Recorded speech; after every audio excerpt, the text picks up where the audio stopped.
The harem was not a brothel, not a room of pleasure, and not the fantasy you've seen in movies.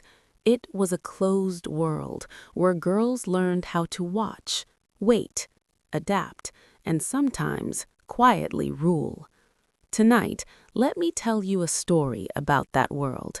Welcome to Scheherazade, a channel about women who shaped history behind closed doors. This is episode 2, and tonight we enter a place forbidden to strangers, the Ottoman imperial harem, not as tourists, but as listeners of a night story. This is not a story painted by foreign artists with naked odalisques and lazy luxury. This is a story about real women, about discipline, fear, beauty, rivalry, and power that learn to speak in whispers. The word harem comes from haram, forbidden. It did not mean chaos or excess, it meant separation. The harem existed long before Islam in ancient kingdoms, empires, royal households. And inside the Ottoman palace, it was not just a place for concubines. It was home to mothers, sisters, daughters, servants, guards, a city inside the palace, with rules, with hierarchy, with memory.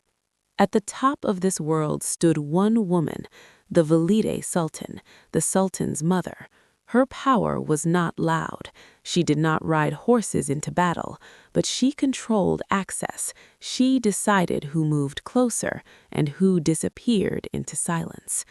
Sultans came and went, but the Valide remained. Now imagine a girl. Let's call her Aisha. She is 6 years old. She comes from far away. Maybe the Caucasus, maybe the Balkans.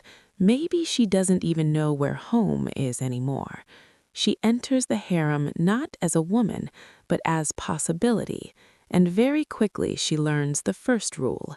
Here, nothing is said by accident. The heart of the harem is the hammam, not just a bath, a stage. Steam hides faces, water softens voices, and girls learn to watch without staring.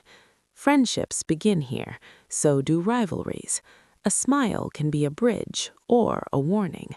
Aisha learns to listen more than she speaks, because silence here is also a language.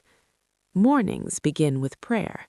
Breakfast is simple: bread, honey, olives, nuts, tea. They eat with their hands, slowly, talking softly. Sweets are everywhere: lokum, pastries, syrup. Sweetness is part of daily life, but one drink carries special meaning. Coffee in the harem is never casual. If the Valide asks a girl to bring coffee to the Sultan, it is not just hospitality. It is a message, an opening, a test. One cup can change a destiny. The harem is also a school. Girls are taught to read and write, to sing, to dance, to sew gold into silk. But more than skills, they are taught control of voice, posture, of emotion. Some girls will never meet the Sultan, and after years they may leave, with money, status, even marriage. Not every story ends in tragedy. Despite everything, there is laughter, games, plays, moments of freedom, because even power needs breath, and joy keeps women alive in systems built on patience. Clothing in the harem is not decoration, it is a code. Colors, fabrics, jewels, nothing is random. Every detail says who you are and how close you stand to the center. Even a scarf can speak. Where hierarchy exists, intrigue follows. Food is guarded, access is controlled, trust is rare. But the most dangerous weapon is not poison. It is information, a word, a name, a story told to the wrong ear. From the harem came women who shaped empires. Former slaves became regents. Mothers of sultans became political players. History remembers battles, but behind them stood women who understood timing. Power does not always sit on a throne. Sometimes it waits behind a curtain.